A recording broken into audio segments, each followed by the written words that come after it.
काठ सूर्य साथ साथ गठबन्धन सठबन्धन अनि काठ सूर्य साथ साथ गठबन्धन सठबन्धन पत्ता छ। बालेन शाहको नाम लिएर म किन पपुलर हुनु? ऊ भन्दा ठुलो ब्रान्ड हो म। यहाँबाट बोल्नुपर्छ होला हौ है, हो यहाँबाट बोल्नुपर्छ होला। ल यता आउनुहोस् न, परपरको साथीहरू सबै भेला गर्नुहोस् त यता। श्रमदाका साथीहरू यता आउनु न। जनता छ हर्क साम्बाङले त्यो चाहिँ उनको पनि दुर्गाजी यो गर्यो भने के अरे तपाईँले ऊ बोल्यो भने दङ्गा भड्किन्छ भने, दङ्गा भड्काउने मान्छे नै उहाँ हो नि। एमआइसिसको मान्छे उनी हो नि, यहाँ मानव मङ्गल अर्गनाइजेसन चलाउने मान्छे नै उहाँहरू हो नि। यहाँबाट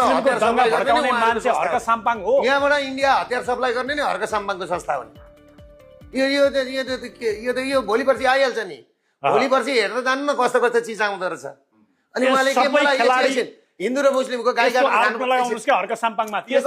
अगाडि ल्याउनु न, म कुरा गरिहाल्छु नि। वीरेन्द्र जैरीलाई भने जस्तो होइन नि, सबै खेलाडी हर्क हो त। एमआई6ले चलाएका पात्र हुन् क्या, विभिन्न पात्र हुन्, पात्र मध्ये ऊ पनि एउटा हुन्। गाई काटेर खानुपर्छ भनेर सबैभन्दा बढी कसले ल्याएको? उनीहरूकै पार्टीले होइन। गाई सबैले खाएका छन् नि, सबैले खाएका छन्, खाउन्। तर यत्रो सनातनीहरूलाई ठेस पुग्ने काम गरेकोले कारण यो सबै थपिँदै थपिँदै थपिँदै थपिँदै अनि त्यो एउटा बहिनीले भन्दै थियो त, खर्कदाई मूलवासी र हामी मुस्लिम भयो भने हिन्दूहरूलाई कहाँ पुर्याउँछौँ भन्दै गरेको पनि सुनेको थिएँ त्यो बहिनीले।